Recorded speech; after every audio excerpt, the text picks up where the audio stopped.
Você já parou para pensar no poder de uma palavra cruel? Na entrada de um parque de diversões, o cheiro de algodão doce se misturava às risadas de um grupo de jovens que zombavam da peruca de uma garotinha com câncer. Eles se sentiram fortes e poderosos naquele momento, mas a lei do retorno já tinha anotado o nome de cada um deles na sua caderneta. O hospital tinha um cheiro próprio, um cheiro de limpeza, de remédio e de uma tristeza que parecia ter impregnado as paredes brancas. Por 6 longos e intermináveis meses, aquele cheiro foi o único ar que os pequenos pulmões de Sofia, de apenas 7 anos, conheceram. O mundo dela era um quarto pequeno, uma janela que mostrava sempre o mesmo pedaço de céu e o rosto cansado, mas sorridente, de seus pais. O câncer, uma palavra feia e assustadora que os adultos sussurravam quando achavam que ela estava dormindo, havia roubado seus cabelos, suas forças, mas não a sua capacidade de sonhar. E o maior sonho de Sofia, alimentado por desenhos na televisão e histórias que sua mãe contava, tinha um nome mágico: Parque Paraíso. Ela sonhava com as luzes, com a música alta e feliz, com o gosto do algodão doce que, segundo sua mãe, era como comer uma nuvem cor-de-rosa. O dia em que os médicos finalmente disseram as palavras alta temporária. Foi como se o sol, depois de uma longa noite, invadisse o quarto do hospital. E seus pais, Ricardo e Helena, com lágrimas de alívio nos olhos, sabiam exatamente qual seria o primeiro lugar que sua pequena guerreira iria visitar. A preparação para o grande dia foi um ritual de amor e cuidado. Helena passou horas arrumando a peruca de Sofia. Era uma peruca de cabelos castanhos e lisos, com uma franjinha reta, muito parecida com o cabelo que Sofia tinha antes de a doença chegar. Para a menina, aquele cabelo falso era um passaporte para o mundo normal. Era um escudo que a protegeria dos olhares de pena, das perguntas curiosas das outras crianças. Enquanto a mãe ajeitava os fios sintéticos, Sofia se olhava no espelho. Não se reconhecia completamente. A menina do espelho era mais pálida, com olheiras escuras que nem a alegria do momento conseguia apagar.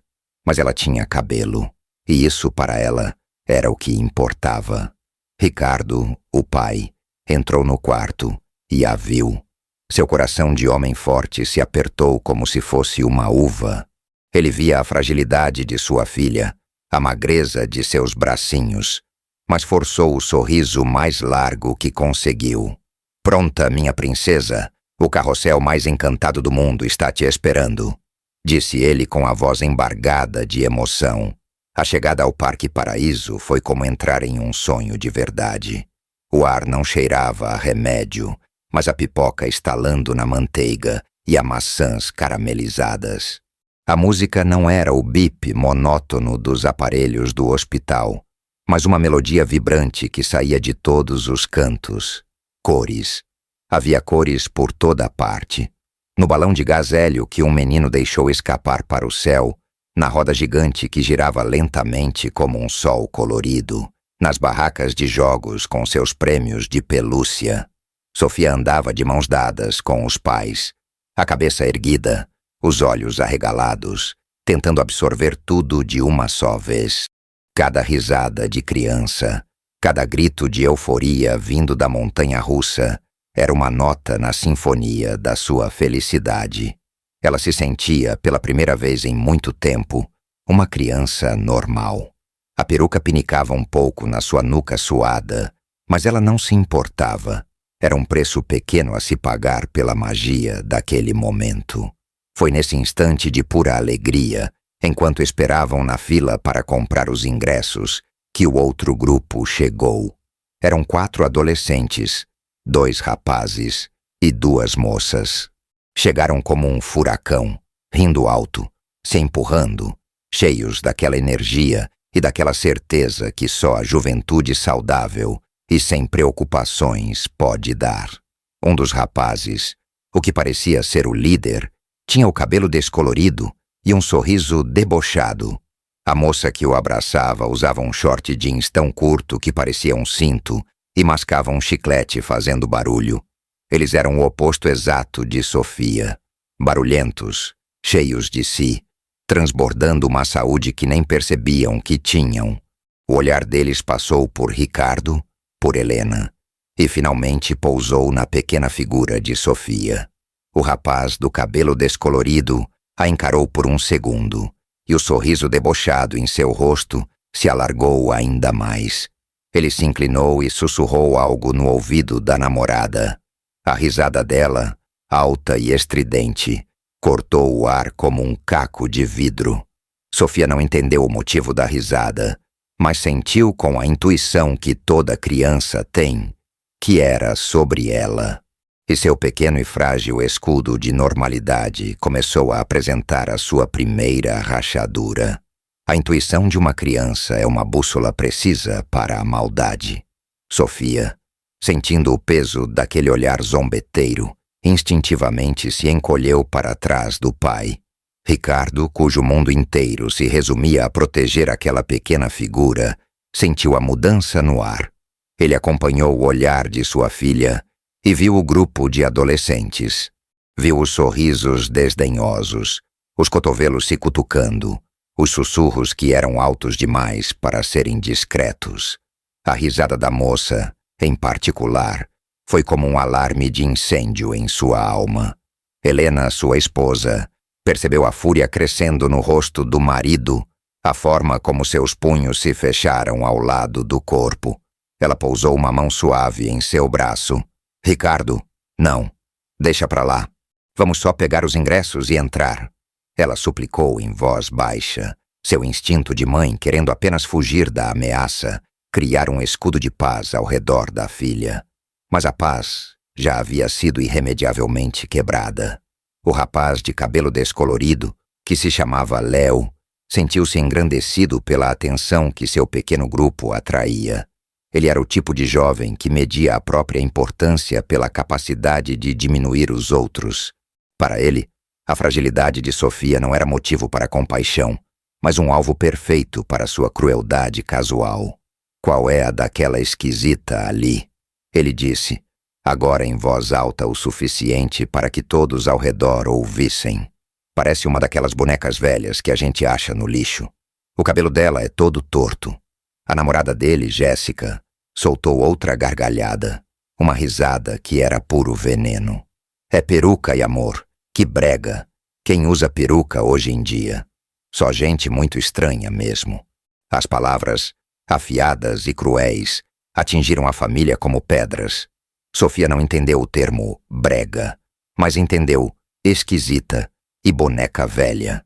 Seus olhos, que antes brilhavam com a magia do parque, encheram-se de uma confusão assustada.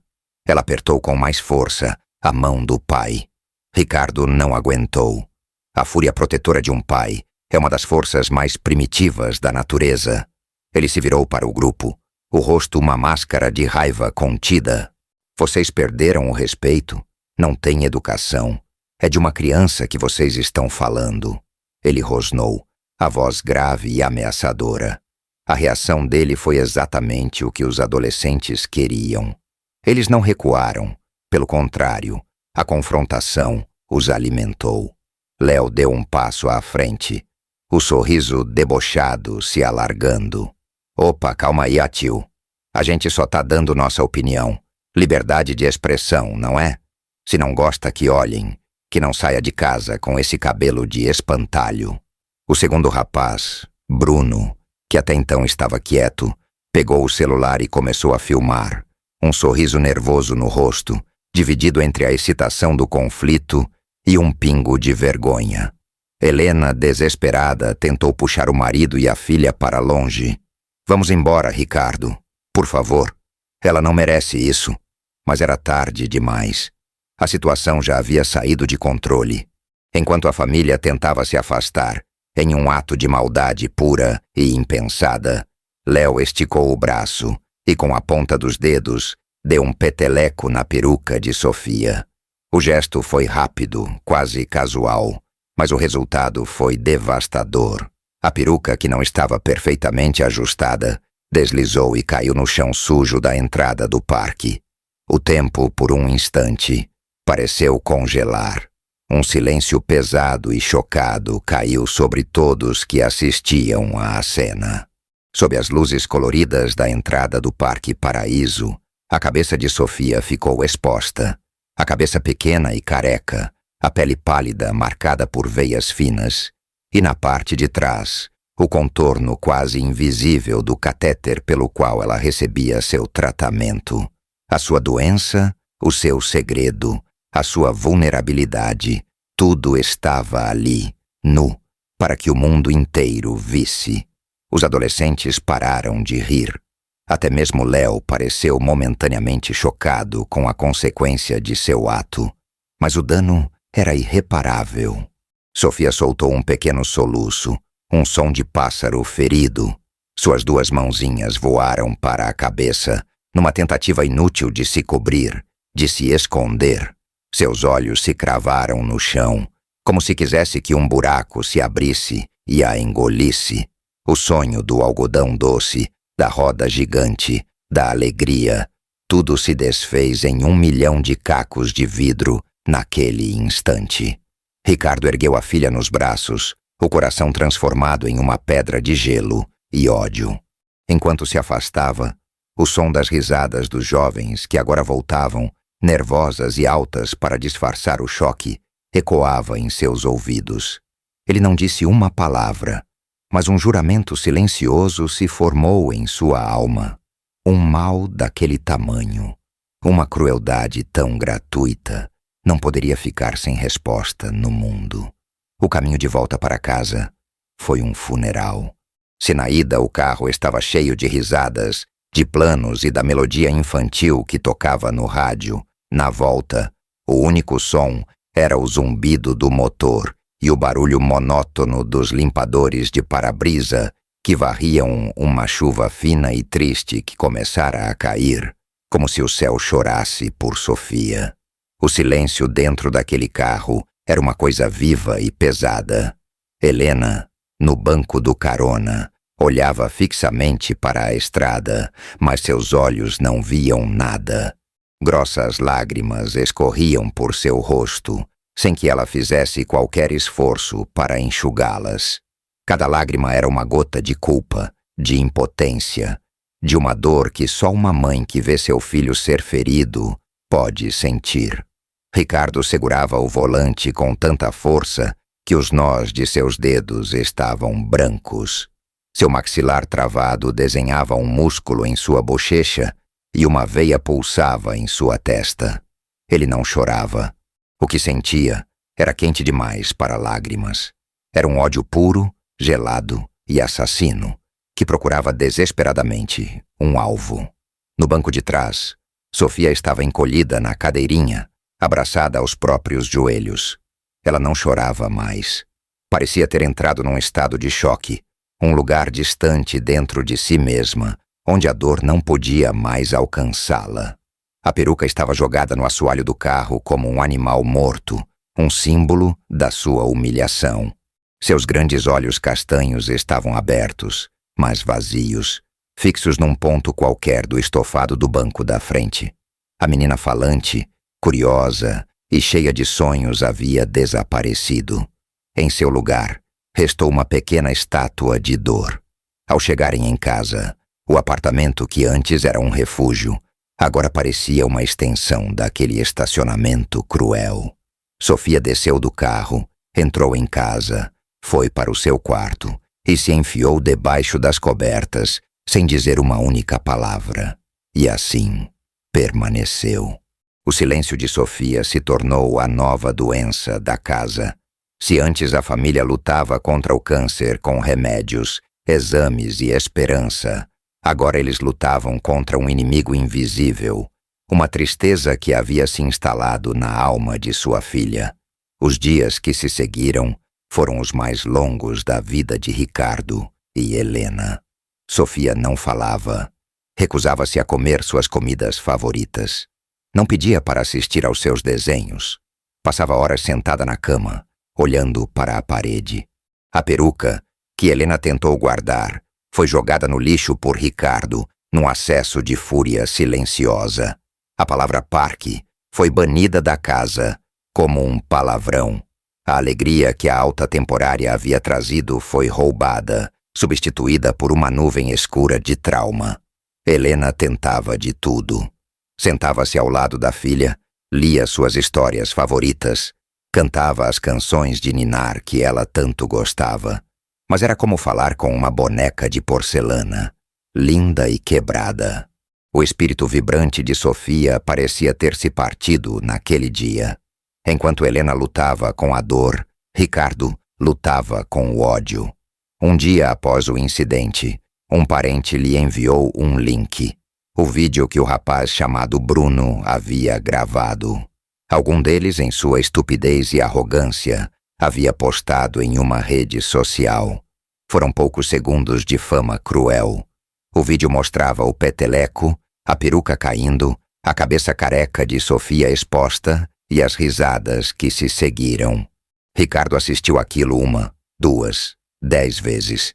Cada visualização era como beber um copo de veneno. Ele salvou o arquivo, guardou os rostos de Léo, Jéssica, Bruno e da outra moça que ria junto. Ele os caçou online, descobriu seus nomes, os colégios onde estudavam. O ódio se transformou em um plano frio, uma obsessão por justiça, ou talvez por vingança. Enquanto isso, na vida dos 4 adolescentes, o incidente no parque já era uma memória distante e engraçada. Léo se sentia o rei do mundo, o bad boy, que não levava desaforo para casa. Jéssica contava a história para as amigas, aumentando os detalhes para parecer mais rebelde. Bruno, que às vezes sentia uma pontada de desconforto ao lembrar da imagem da cabeça da menina, logo afastava o sentimento com outra piada, outra festa, outra distração. Eles eram jovens, saudáveis e inconsequentes. O mal que haviam feito era para eles apenas uma história para contar. Uma pequena transgressão que os fazia se sentir mais vivos. Eles não tinham a menor ideia de que suas risadas haviam ecoado no universo e colocado em movimento uma engrenagem lenta, paciente e implacável. A engrenagem da lei do retorno não tem pressa. Ela espera o momento certo, a estação perfeita para a colheita. E a semente que eles plantaram naquele dia, com um gesto de crueldade e um punhado de risadas, era de uma espécie terrível, que um dia, inevitavelmente, brotaria em seus próprios quintais. Os meses que se passaram foram como um rio de águas turvas e lentas. O outono chegou, pintando as poucas árvores da rua com tons de amarelo e marrom. E com ele, uma rotina de silêncio e dor se instalou no apartamento da família. Ricardo e Helena aprenderam a conversar com os olhos, a se mover pela casa na ponta dos pés, como se qualquer barulho mais alto pudesse quebrar o que restava do espírito de sua filha. Sofia continuava em seu mundo particular, um casulo que ela mesma teceu para se proteger da memória daquele dia. A luta contra o câncer continuava, com suas idas e vindas ao hospital, as sessões de quimioterapia que a deixavam fraca e enjoada. Mas agora havia uma outra doença a ser combatida, uma ferida na alma que nenhum remédio podia alcançar.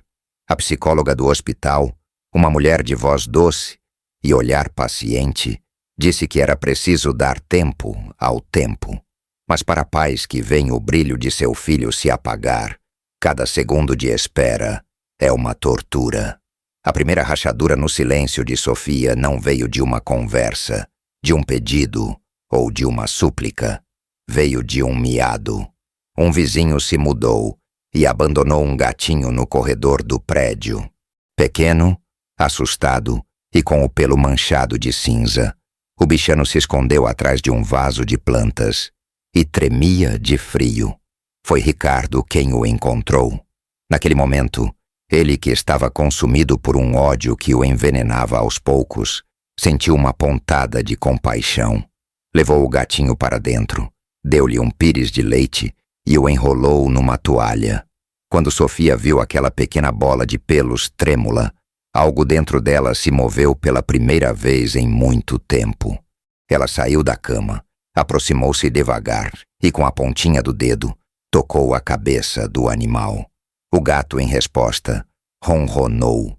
E da boca de Sofia, pela primeira vez em 3 meses, saiu uma palavra, um sussurro quase inaudível. Frajola. Foi o nome do gato de seu desenho favorito.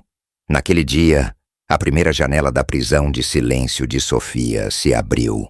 O amor incondicional daquele pequeno animal, que não via sua cabeça careca, que não a julgava, começou a fazer o que nenhum humano conseguira, curá-la por dentro. Enquanto Sofia reaprendia a falar e a sorrir, seu pai travava uma guerra secreta. O vídeo da humilhação era seu companheiro noturno. Na solidão da sala escura, com a família dormindo, ele o assistia de novo e de novo, alimentando sua raiva. Ele sabia os nomes. Léo, o líder. Jéssica, a namorada. Bruno, o cinegrafista. E Amanda, a outra moça que ria junto. Ele o seguia nas redes sociais através de perfis falsos. Via suas vidas perfeitas, suas festas, suas viagens, sua felicidade barulhenta e despreocupada. E em seu coração, um desejo sombrio de vingança crescia como um tumor. Ele queria que eles sentissem dor. Queria que eles sofressem. Helena via o marido se definhando, o olhar cada vez mais duro, o sorriso cada vez mais raro. Ela temia que o ódio o estivesse consumindo tanto quanto a doença consumia sua filha. Mal sabia ela que uma força maior e mais antiga que o ódio de qualquer homem já estava em movimento. A primeira a sentir o toque gelado da colheita foi Jéssica. A vida de Jéssica era um palco, e ela era a minha atriz principal. Sua beleza era sua moeda de troca, sua popularidade era seu oxigênio. Seu cabelo loiro, sua pele lisa, seu corpo magro, eram as ferramentas de seu poder. Um dia, ela acordou com uma pequena mancha vermelha e áspera no rosto, perto da boca. Pensou que fosse uma espinha, uma alergia. Passou uma pomada e não deu importância. Mas a mancha não sumiu. Pelo contrário, ela cresceu. E outras apareceram. No queixo, na testa, nas bochechas. Em poucas semanas seu rosto, seu capital mais precioso, transformou-se num campo de batalha. Era uma forma rara e agressiva de psoríase. A pele coçava, descamava e, às vezes, sangrava. Os melhores dermatologistas, pagos a peso de ouro por seus pais, não conseguiam encontrar uma cura, apenas tratamentos que mal disfarçavam o problema. A maquiagem, que era sua armadura, agora irritava ainda mais a pele, criando uma máscara grotesca. A queda foi rápida e brutal. As amigas começaram a se afastar, com desculpas esfarrapadas. Nos corredores do colégio, os sussurros que ela antes provocava, agora a tinham como alvo. Léo, seu namorado, que amava a imagem da namorada troféu, começou a se sentir constrangido ao lado dela. O amor dele era tão profundo quanto a pele que agora se desfazia. Ele se tornou frio, distante, até que um dia, por uma mensagem de texto, terminou o namoro. Jéssica, a rainha do baile, a dona das risadas mais altas e cruéis, agora passava os intervalos sozinha no banheiro, chorando em frente ao espelho, encarando o reflexo de um monstro que ela não reconhecia. A mesma humilhação pública que ela ajudou a infligir a uma criança doente, agora era sua companheira diária. Ricardo, em uma de suas vigílias noturnas, viu uma postagem de Jéssica. Era uma foto antiga, dela sorrindo, com a legenda "Saudade de quando eu era feliz". Ele sentiu um prazer sombrio e terrível. Era o começo. A primeira risada cruel havia se transformado em um choro amargo e solitário. E ele sabia, com uma certeza que o arrepiava, que o universo estava apenas começando a acertar as contas. O próximo da lista vivia sua vida de festas e popularidade, sem desconfiar que a tempestade já tinha seu nome e seu endereço. Enquanto o mundo de Jéssica se desfazia em feridas e lágrimas, a vida de Bruno, o cinegrafista do grupo, atingia o seu auge. Para Bruno, a vida não era algo a ser vivido, mas algo a ser gravado, editado e postado. Seus olhos não viam uma paisagem, viam um take. Seus amigos não eram pessoas, eram personagens. E seu valor como ser humano era medido por um único e implacável placar: o número de curtidas, de compartilhamentos, de seguidores. Ele era um caçador de momentos virais e sua câmera era sua arma. O vídeo que ele fez de Sofia, para ele, não foi um ato de crueldade, mas um conteúdo que gerou engajamento. Ele viu os números subirem, os comentários maldosos se multiplicarem e sentiu um formigamento de poder. Ele era o diretor daquele pequeno show de horrores, e o aplauso da internet era a única aprovação que ele precisava. Seus pais, ocupados demais com suas próprias vidas, viam a obsessão do filho com o celular como algo normal, coisa da idade, e até se orgulhavam de ter um filho criativo e popular nas redes. Com a queda de Jéssica e o afastamento de Léo, Bruno viu a oportunidade perfeita para se tornar o novo centro das atenções do grupo. Ele precisava de algo grande, um vídeo que o colocasse no topo, que o tornasse uma lenda no colégio. A ideia surgiu em uma noite de tédio. Ele faria um vídeo de parkour, saltando entre os monumentos da praça central da cidade. Era arriscado, era proibido, era perfeito. Ele imaginava a cena em câmera lenta, a música de ação no fundo, os comentários cheios de admiração. Mito, corajoso, você é demais. Por 2 semanas, ele planejou cada detalhe, cada ângulo de câmera, cada movimento. Convocou Léo e outros colegas para serem sua plateia e seus assistentes, prometendo a eles uma parte da glória.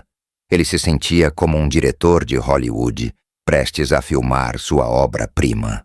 O dia da gravação era um sábado de sol. A praça estava cheia de famílias, de casais, de gente passeando. O cenário ideal para o show de Bruno.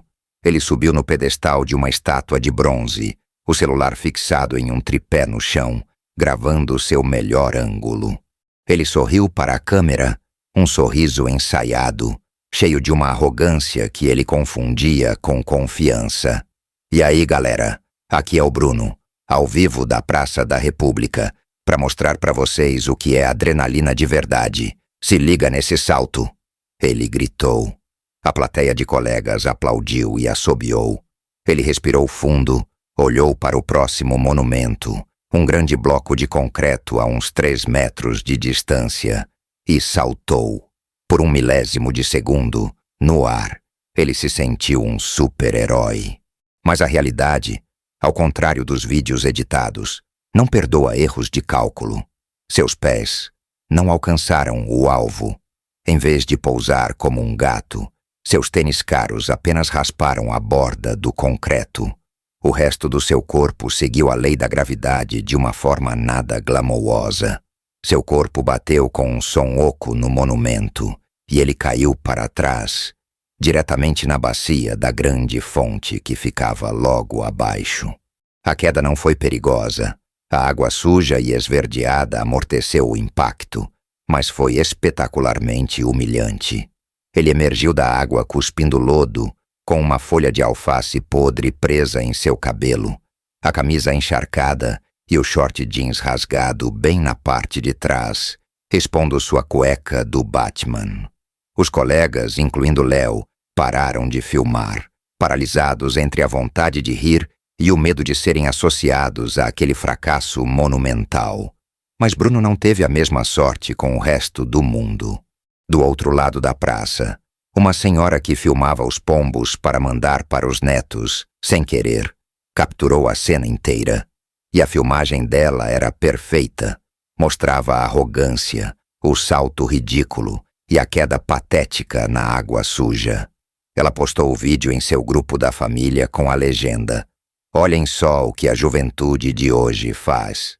Em menos de 1 hora, o neto dela, achando hilário, postou o vídeo em uma grande página de humor.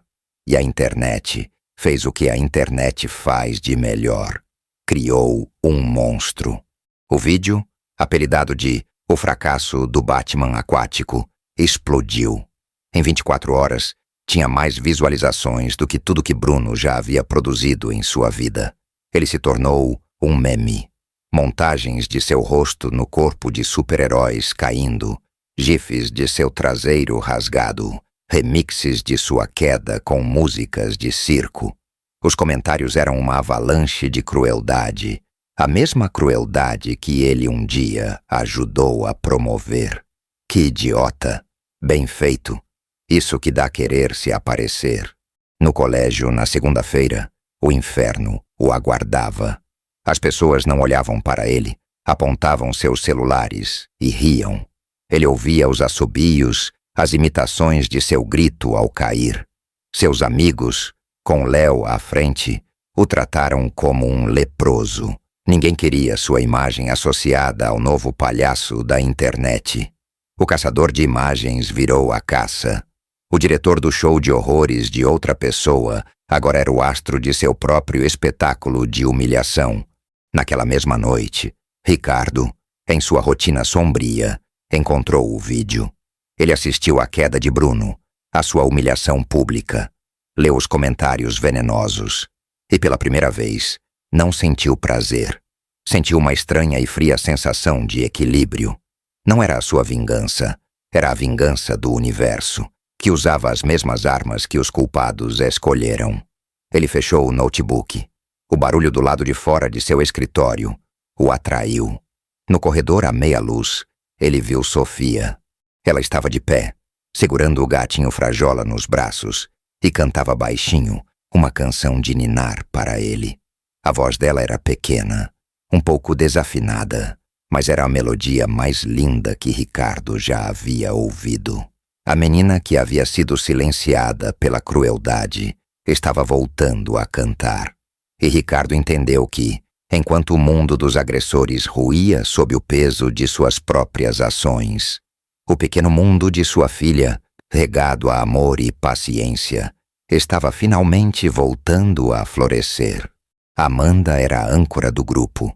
Se Léo era a faísca e Jéssica a gasolina, Amanda era o peso que dava a eles uma aparência de normalidade.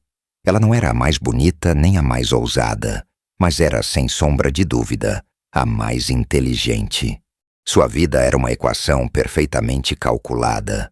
Notas impecáveis, atividades extracurriculares, um namoro estável com um rapaz de boa família e um futuro brilhante como médica.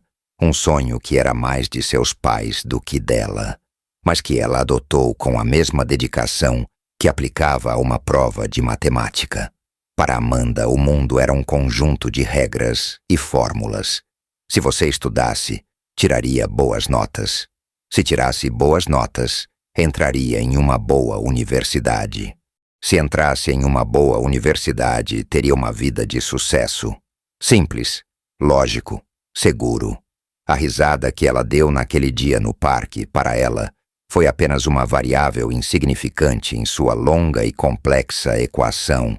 Uma pequena concessão social para se manter popular, para ser aceita pelo líder do bando. Um ato esquecível, sem peso e sem consequências.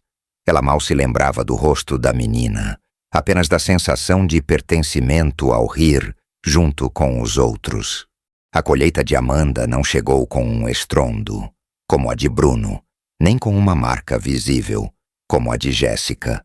Ela chegou silenciosamente, como um ladrão na calada da noite, e começou a roubar a única coisa que ela verdadeiramente possuía: sua mente. Começou de forma sutil, um branco no meio de uma apresentação de história, a data de um evento importante que simplesmente sumiu de sua memória. Um nome de um autor que ela sabia de cor, mas que sua língua se recusava a pronunciar. No início, ela culpou o estresse. O ano do vestibular era uma panela de pressão. Era normal se sentir sobrecarregada. Ela redobrou os esforços. Mais horas de estudo, menos horas de sono, mais xícaras de café. Mas o ladrão invisível continuava seu trabalho. As fórmulas de física, que antes dançavam em sua mente com uma clareza cristalina, agora se embaralhavam em uma sopa de letras e números sem sentido. Os livros de literatura que ela devorava agora pareciam escritos em uma língua estrangeira. Seus pais, que a tratavam como um cavalo de corrida premiado, notaram a queda em seu desempenho. As notas A se transformaram em B e logo em um humilhante C. A preocupação deles rapidamente se transformou em pressão e a pressão em raiva.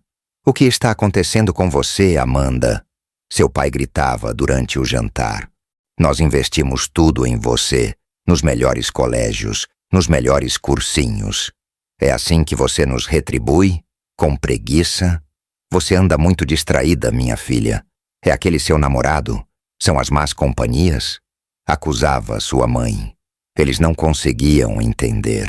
A máquina de notas perfeitas estava quebrada e eles só sabiam gritar com a máquina, sem perceber que a engrenagem principal, a mente de Amanda, estava se desfazendo em pó. Amanda se sentia em um pesadelo. Ela estudava, lia, fazia os exercícios, mas era como tentar carregar água em uma peneira. O conhecimento entrava por um lado e saía pelo outro, deixando para trás apenas o resíduo do pânico. O dia do vestibular nacional, a prova que definiria todo o seu futuro, chegou como o dia de sua execução. Ela não dormiu na noite anterior.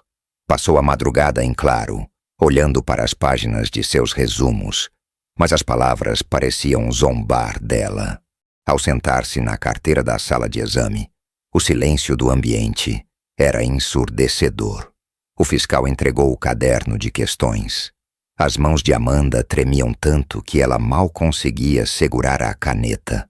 Ela respirou fundo, fechou os olhos e fez a si mesma uma promessa. "Você consegue. Você é inteligente. Você sabe isso." Abriu a prova. A primeira questão era de química, uma matéria que ela dominava. Ela leu o enunciado 1, 2, 3 vezes. E nada. Era como ler um texto em branco. As palavras estavam ali, mas não formavam nenhuma ideia, nenhum comando. Um suor frio escorreu por suas costas. Ela pulou para a próxima questão, de biologia.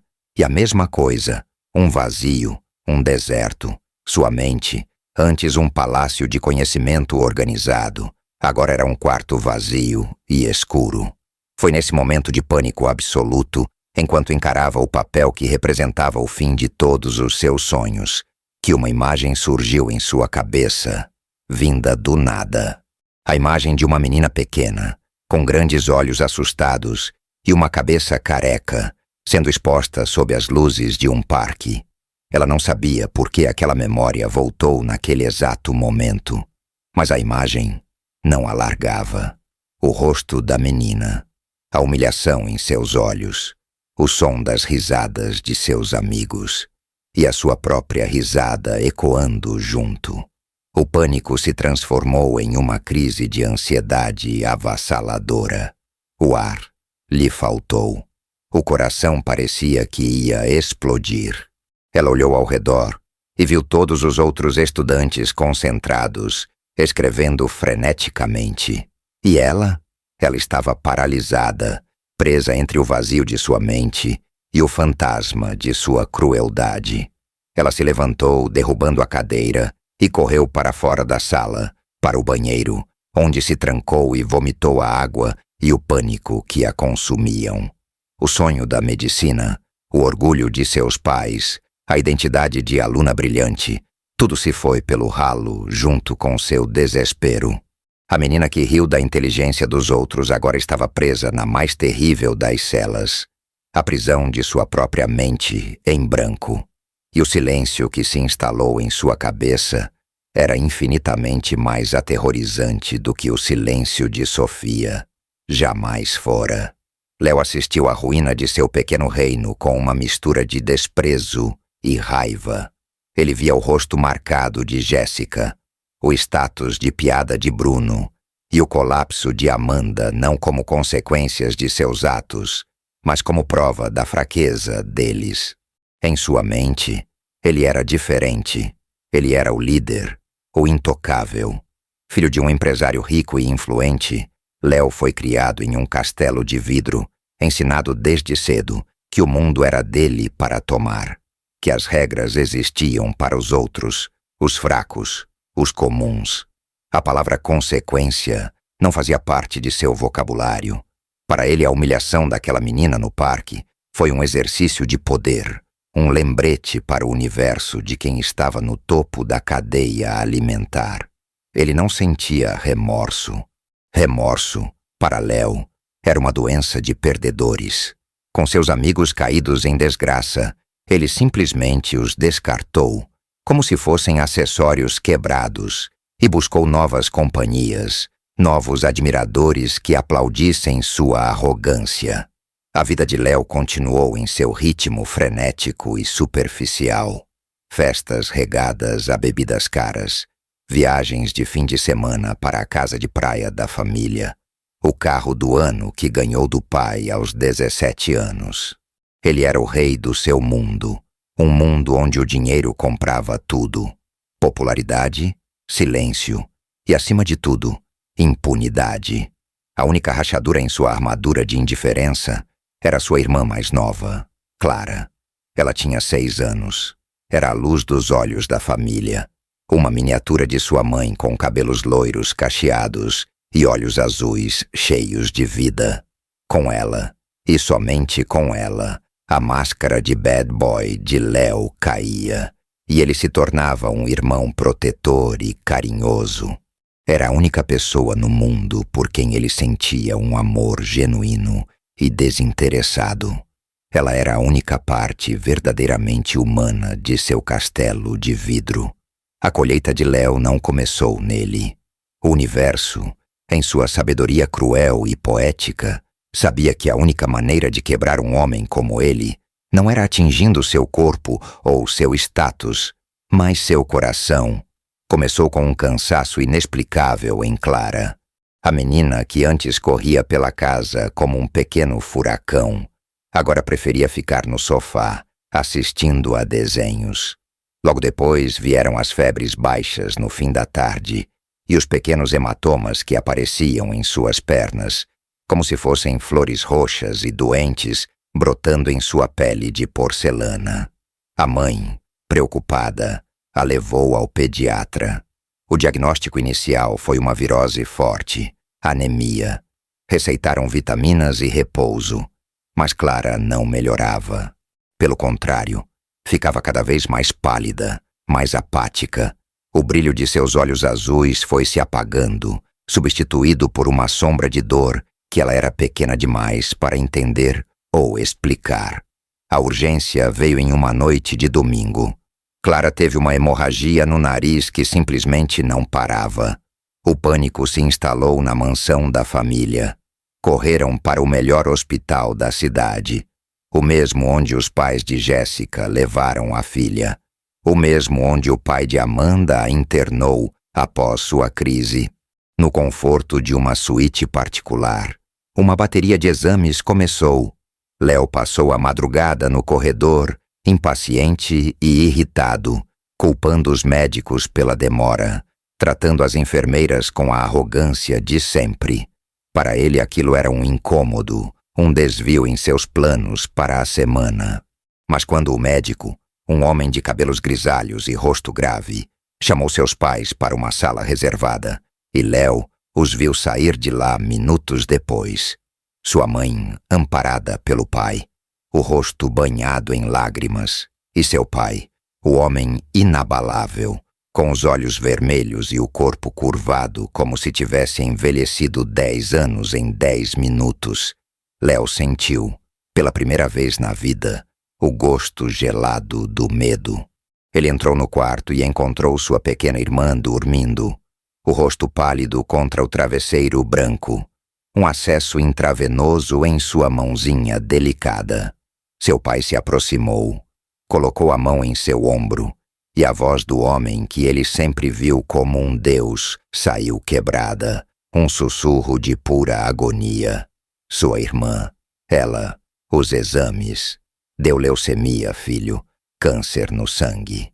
A palavra, aquela palavra, câncer. A mesma palavra que ele e seus amigos usaram como piada, como um insulto velado à menina da peruca. A palavra que para ele representava fraqueza, feiura, algo digno de pena e desprezo. Agora essa mesma palavra era um monstro que havia invadido seu castelo, que estava sentado na cama de sua irmã, segurando sua mão. O mundo de Léo parou de girar. O chão sob seus pés se abriu em um abismo. Tudo o que ele considerava importante, o carro, as festas, a popularidade, se transformou em pó, em lixo sem valor. Nos dias que se seguiram, o hospital se tornou sua nova casa. Ele viu Clara passar pela primeira sessão de quimioterapia. Viu-a vomitar, chorar de dor, recusar comida. E então, o momento que selou seu destino. Em uma manhã, ao acordar, o travesseiro de Clara estava coberto de finos fios de cabelo loiro. O cabelo dela, seu orgulho, estava caindo em tufos. Foi nesse instante, vendo os cachos dourados de sua irmã se desfazendo em suas mãos, que a memória daquele dia no parque o atingiu. Não como uma lembrança, mas como uma assombração. Ele viu, com uma clareza que queimava sua alma, o rosto de Sofia. Viu a peruca caindo. Viu a cabeça careca, a pele pálida, os olhos cheios de uma dor que ele, em sua crueldade, foi incapaz de compreender. E ouviu as risadas de Jéssica, de Bruno, de Amanda. E a sua própria risada, a mais alta, a mais cruel de todas, ecoando no corredor estéril do hospital como a risada do próprio diabo. Ele correu para o banheiro, trancou a porta e caiu de joelhos no chão frio, o corpo sacudido por soluços violentos. Não era choro de tristeza, era choro de horror. O horror de finalmente entender. A lei do retorno não estava o punindo com uma doença ou com a humilhação pública. Estava lhe dando um castigo infinitamente mais profundo e terrível. Estava forçando-o a sentir.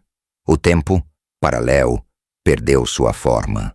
Os dias e as noites se fundiram em um borrão de corredores brancos, cheiro de álcool e o som suave e constante das máquinas que mantinham sua irmã viva. Seu castelo de vidro havia se estilhaçado e os cacos cortavam sua alma a cada respiração. Aquele hospital, o epicentro da dor de sua família, era um universo paralelo governado por suas próprias leis de medo e esperança. Aqui, o dinheiro de seu pai não era um passaporte para a felicidade, mas apenas um ingresso para um sofrimento mais confortável. Comprava um quarto particular, mas não a paz. Pagava pelos melhores quimioterápicos, mas não aliviava a náusea que eles provocavam. O poder, a popularidade, a arrogância, tudo o que definia Léo no mundo lá fora. Aqui dentro era inútil, um lixo sem valor. Ele era apenas o irmão de uma criança doente, mais um rosto assustado e impotente na sala de espera da oncologia pediátrica.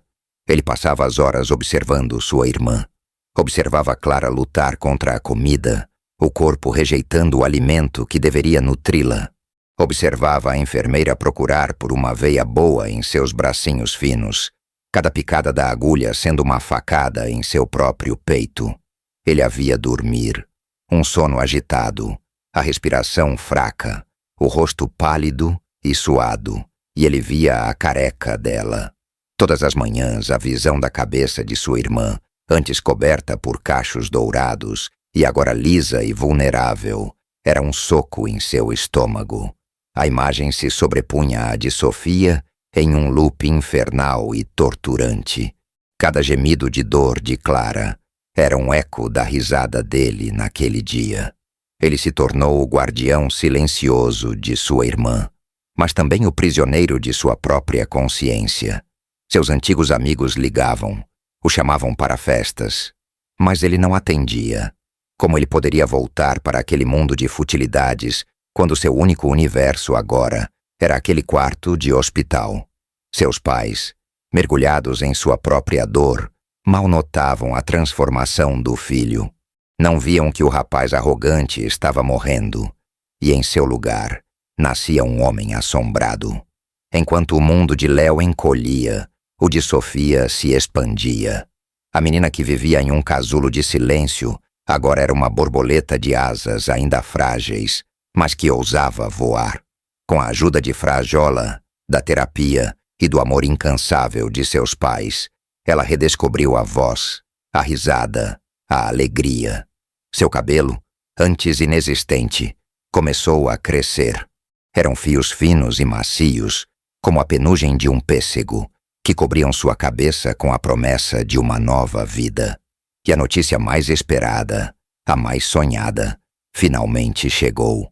Os exames mostraram que o câncer estava em remissão completa. A guerra havia sido vencida.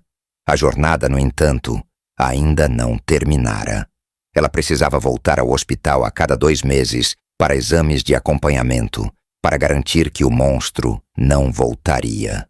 Mas agora, ir ao hospital não era mais uma sentença de dor. Era uma visita de celebração, um lembrete de sua vitória. E foi em uma dessas visitas que os mundos colidiram. Sofia estava na sala de espera, sentada no colo do pai, mostrando a uma enfermeira um desenho que fizera de Frajola. Ela ria, um som cristalino e cheio de vida que ecoava pelo corredor, normalmente silencioso. Léo estava do outro lado do corredor, sentado em uma das cadeiras de plástico, a cabeça entre as mãos, esperando o resultado de um exame de sangue de Clara. Ele estava exausto, não dormia direito há dias. A risada da criança o fez levantar a cabeça, irritado com aquela demonstração de felicidade em um lugar de tanto sofrimento. E então, ele a viu. Não a reconheceu de imediato. A menina que ele via era corada, sorridente, com uma penugem de cabelo escuro na cabeça. Mas então seus olhos encontraram os do pai da menina. E o mundo de Léo se partiu ao meio. Era ele, o homem que ele enfrentou, o homem cujo rosto se contorceu de dor e raiva. Ricardo também o viu. Seu sorriso se desfez. Ele colocou Sofia gentilmente no chão e se levantou. Por um instante, o antigo ódio ferveu em seu sangue. A vontade de atravessar o corredor e esmagar o rosto daquele rapaz voltou com toda a força. Mas então ele olhou para sua filha, que agora corria atrás de uma borboleta imaginária, e a fúria se dissipou, substituída por algo muito mais poderoso: a paz da vitória. Ele não precisava de vingança. A vida já estava se encarregando disso. Ricardo apenas encarou Léo. Não houve palavras, não houve gestos, apenas um olhar longo, frio e profundo. Um olhar que dizia: eu sei quem você é, eu me lembro do que você fez, e agora olhe para mim. Olhe para a minha filha que está viva e feliz. E olhe para você, aqui, neste mesmo inferno, para onde você tentou nos jogar. Léo não conseguiu sustentar o olhar. O desprezo, a pena e a justiça divina nos olhos daquele pai foram como uma lança atravessando sua alma. Ele baixou a cabeça, o rosto queimando de uma vergonha tão avassaladora que o fez sentir-se nu. Ele era o rei do mundo, o intocável, e agora era apenas um verme, esmagado sob o peso de seu próprio pecado. Ele viu Ricardo pegar Sofia pela mão e se afastar, a risada dela se tornando mais distante. Eles estavam indo embora, voltando para a luz, para a vida. E ele ficaria ali, naquele corredor branco, para sempre acorrentado à memória daquele dia e ao sofrimento que ele, em sua estúpida arrogância, um dia considerou uma piada. A lei do retorno não era sobre o que o universo fazia com você. Era sobre o que ele fazia você ver. E Léo, finalmente, estava vendo tudo. O som da risada de Sofia se afastando pelo corredor foi como o fechar de uma porta de cofre, trancando Léo do lado de dentro, no escuro, com seus demônios. Ele permaneceu ali, paralisado na cadeira de plástico, muito tempo depois de a família ter desaparecido de sua vista. O corredor branco do hospital, que antes era apenas um lugar chato e estéril, transformou-se em uma câmara de tortura. Cada luz fluorescente no teto parecia um holofote de interrogatório, expondo a podridão em sua alma. O cheiro de álcool e desinfetante agora tinha o odor de sua própria culpa. O olhar de Ricardo não saía de sua mente. Não era um olhar de ódio, o que teria sido mais fácil de suportar. O ódio ele poderia revidar, poderia alimentar sua própria raiva. Mas aquele olhar foi muito pior. Foi um olhar de desprezo, de justiça, e o mais insuportável de tudo, de pena. Aquele homem olhou para ele, o todo-poderoso Léo, e sentiu pena. Pena do monstro que ele era. E essa piedade o quebrou de uma forma que nenhum soco ou grito jamais conseguiria. Seu pai o encontrou ali, 1 hora depois, na mesma posição, olhando para o nada. O resultado do exame saiu. A contagem de plaquetas dela está muito baixa. O homem começou a dizer, a voz cansada e pesada, mas parou. Ele viu o estado do filho. O rosto de Léo estava pálido, os olhos vermelhos e inchados, a postura de quem havia sido esvaziado por dentro. O que foi? O que aconteceu? Ele perguntou, a preocupação em sua voz superando momentaneamente sua própria dor. Léo levantou a cabeça devagar, e o rosto que seu pai viu não era o de seu filho arrogante e confiante, mas o de um estranho, um fantasma assombrado. E então, em um fluxo quebrado e doloroso de sussurros e soluços, Léo confessou. Contou tudo, o parque, a menina, a peruca. Descreveu o peteleco, o som da risada de Jéssica, o celular de Bruno gravando.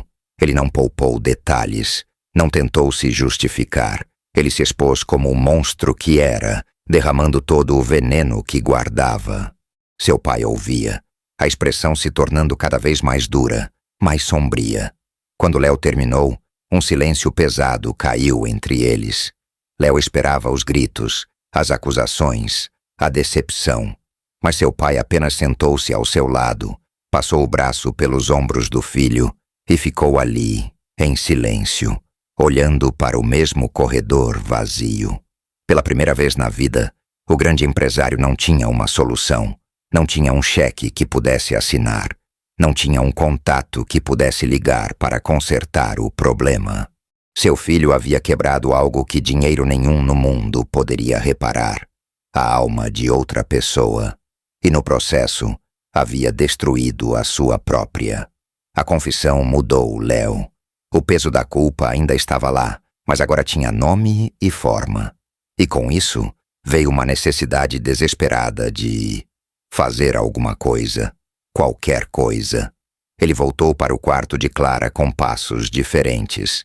Não eram mais os passos impacientes do rei visitando sua súdita doente. Eram os passos de um peregrino pagando uma penitência. Ele olhava para a careca de sua irmã e não via apenas a doença dela, mas o reflexo de seu próprio pecado. Ele se sentou ao lado da cama e, pegando um livro de contos de fadas, começou a ler para ela. Sua voz era baixa e trêmula no início, mas aos poucos foi ganhando firmeza. Ele lia sobre princesas e dragões, sobre o bem sempre vencendo o mal, e cada palavra era uma prece, um pedido de perdão dirigido não à sua irmã adormecida, mas a uma menina de olhos grandes que ele talvez nunca mais visse. Quando uma enfermeira entrou para trocar o soro, ele se levantou. Obrigado, ele disse. A palavra soou estranha em sua própria boca. Obrigado por cuidar dela. A enfermeira, acostumada à sua arrogância, parou, surpresa, e deu um pequeno sorriso cansado. Foi um gesto minúsculo no grande esquema do universo, mas para Léo foi como mover uma montanha. Enquanto isso, no carro de Ricardo, o silêncio também reinava. Mas era um silêncio de paz. O ar estava leve. Depois de alguns quilômetros, Ricardo contou a Helena sobre o encontro, sobre ter visto o rapaz, sobre o olhar que trocaram. E o mais estranho, meu amor, disse ele, a voz embargada, é que a raiva sumiu. Todo aquele ódio que estava me comendo vivo simplesmente desapareceu.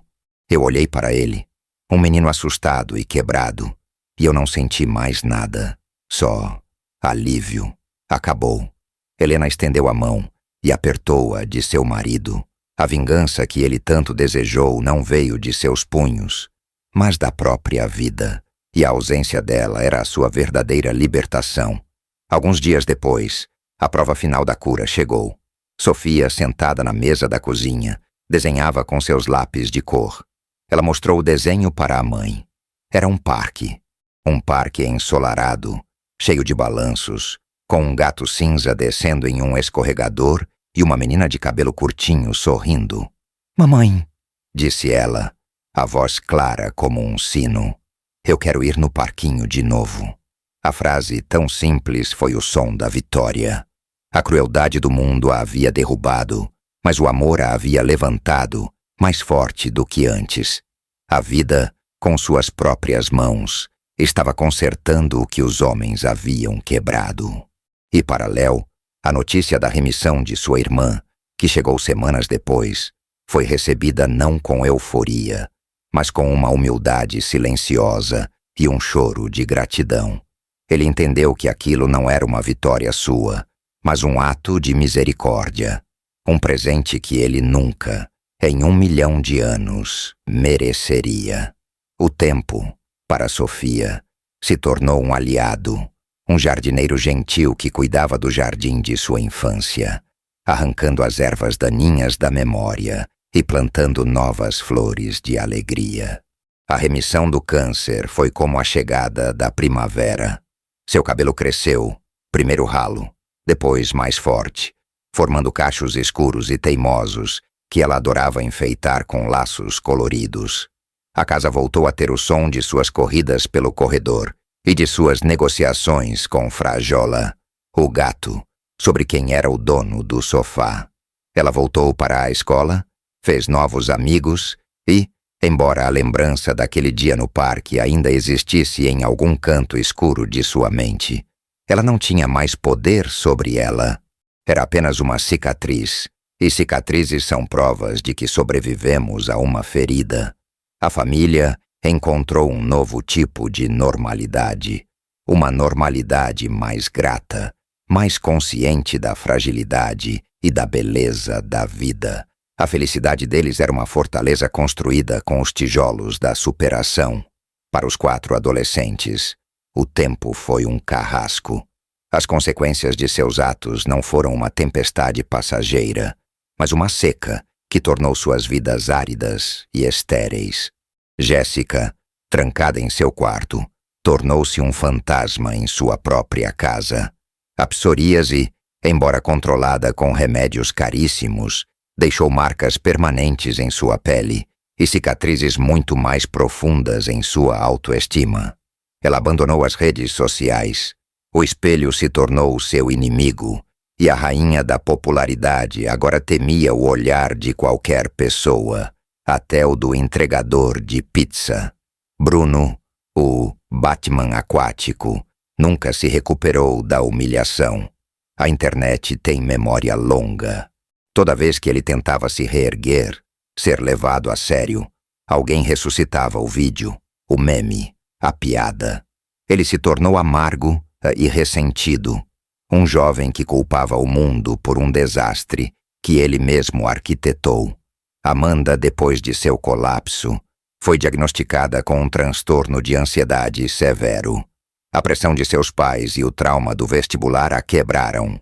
Ela fazia terapia, tomava remédios, mas a mente brilhante que um dia sonhou em ser médica agora lutava apenas para encontrar um motivo para sair da cama pela manhã. O futuro, que era uma linha reta e brilhante, agora era um labirinto escuro. E Léo vivia sua penitência diária. A remissão de sua irmã Clara foi um milagre que o encheu de uma gratidão dolorosa, pois ele sentia que não a merecia. Ele se dedicou a ela com uma devoção que chocou seus pais. Era ele quem a levava às sessões de fisioterapia, quem lia histórias para ela até que adormecesse, quem pacientemente a ajudava a reaprender a comer sem enjoar. A arrogância se foi, substituída por uma seriedade silenciosa e triste. Ele se afastou de todos os seus antigos amigos, de todo o seu antigo estilo de vida. O carro do ano acumulava poeira na garagem. Ele passava as noites em casa, lendo, pensando, assombrado pelo olhar de Ricardo e pela risada de Sofia. Ele sabia que sentir culpa não era suficiente.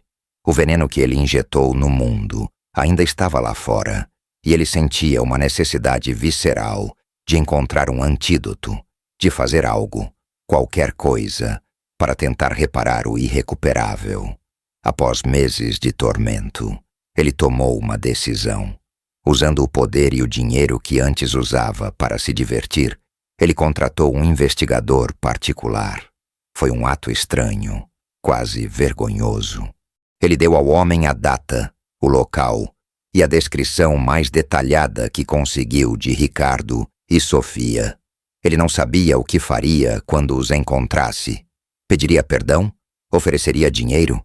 As palavras pareciam vazias, os gestos ofensivos, mas ele precisava olhar nos olhos daquele homem de novo.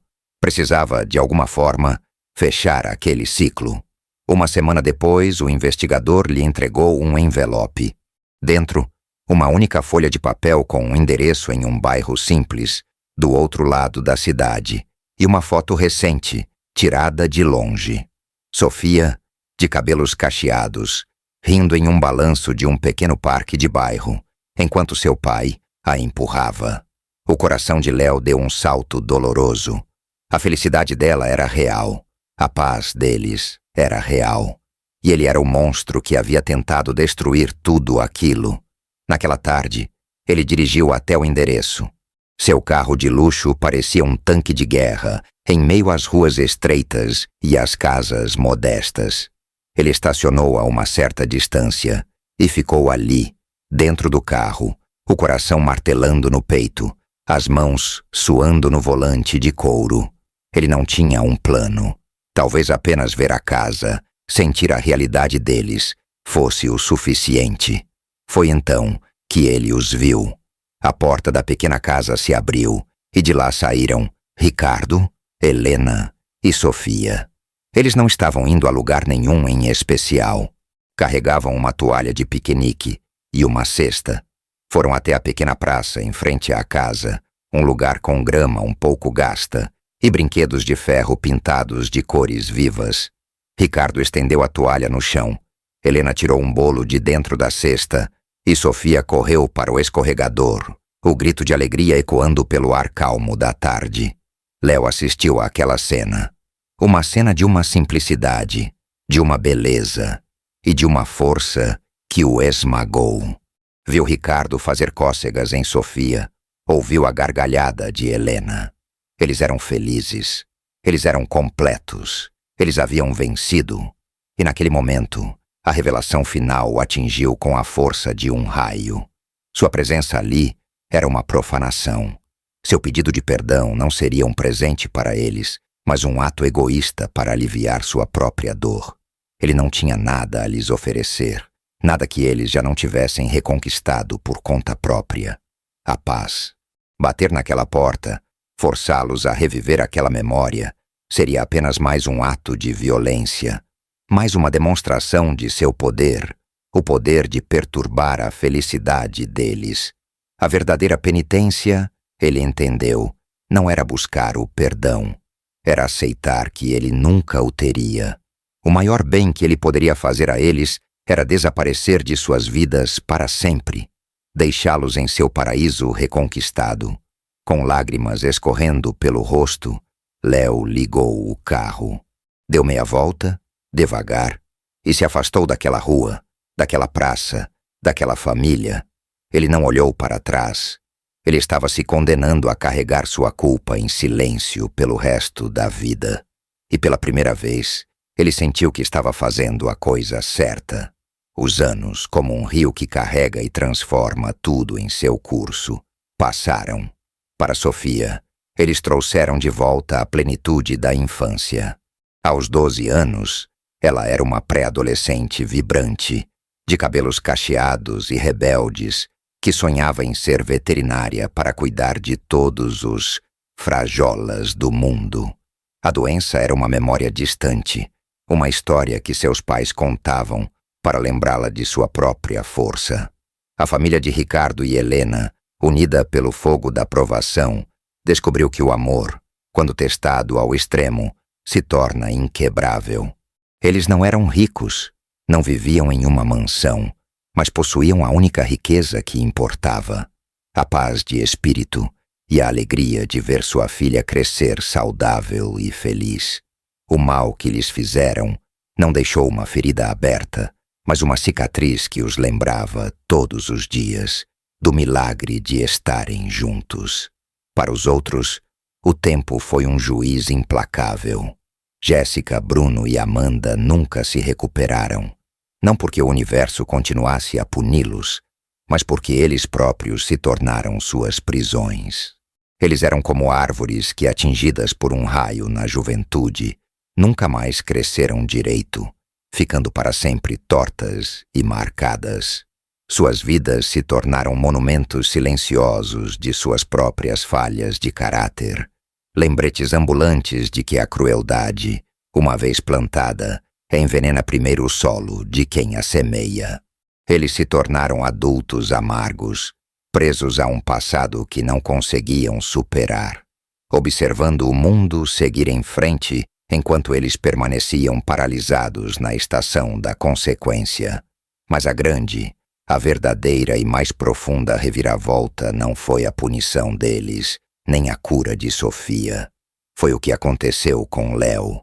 Após a remissão de sua irmã, ele não voltou a ser quem era. Era impossível. O fantasma da menina careca e o olhar de desprezo de seu pai o assombrariam para sempre. Mas em vez de deixar que os fantasmas o destruíssem, ele decidiu viver com eles e para eles.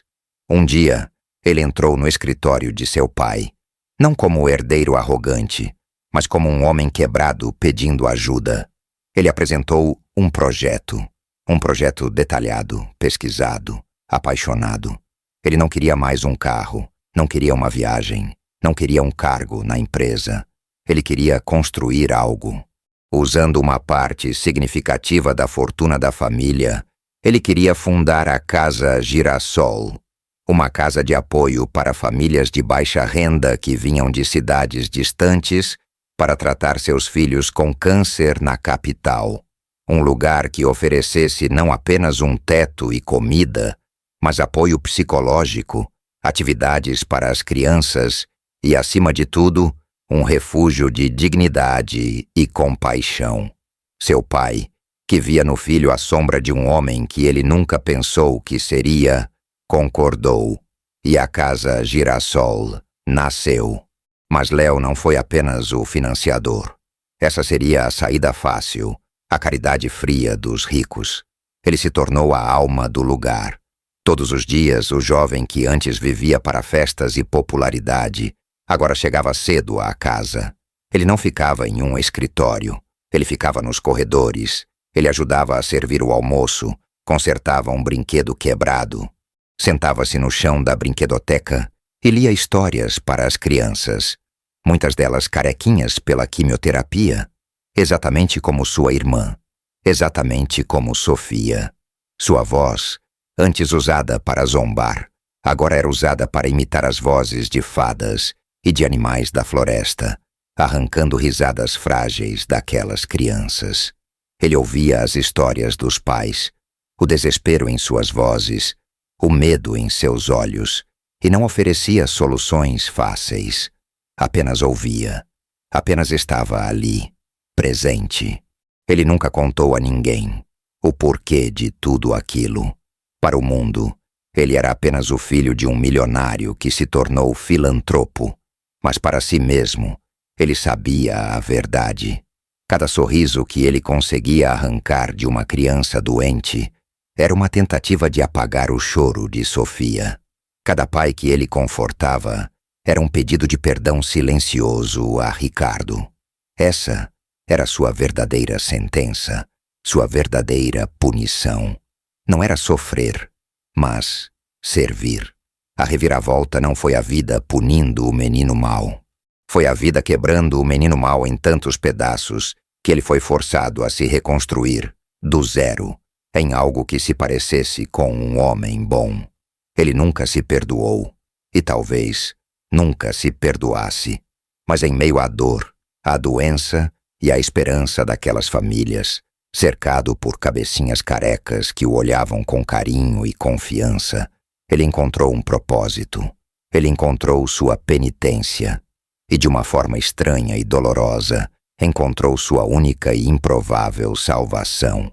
A história de Sofia e daqueles 4 adolescentes é muito mais do que um conto sobre castigo e recompensa. É um espelho que a vida coloca na nossa frente.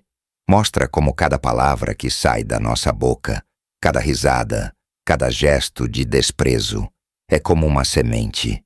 E não se engane, toda semente que a gente planta, um dia, a gente vai ter que colher.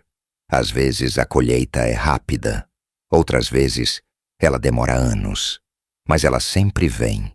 E agora, eu te convido a olhar para dentro de si. Quantas vezes, talvez sem nem perceber, você já esteve em um grupo e riu de alguém que era diferente? Alguém com uma roupa simples, um jeito de falar engraçado, um corpo fora do padrão? Quantas vezes a sua palavra, que para você foi só uma piada, foi um veneno que estragou o dia de outra pessoa? Nós vivemos com pressa, julgando tudo e todos. Olhamos para a casca e esquecemos que dentro de cada pessoa existe um coração que sente, que sofre, que tem suas próprias batalhas secretas. Esquecemos que a pessoa que estamos zombando hoje pode ser um pai lutando para alimentar os filhos, uma mãe chorando a perda de um ente querido ou uma criança lutando pela própria vida. Pense nos destinos.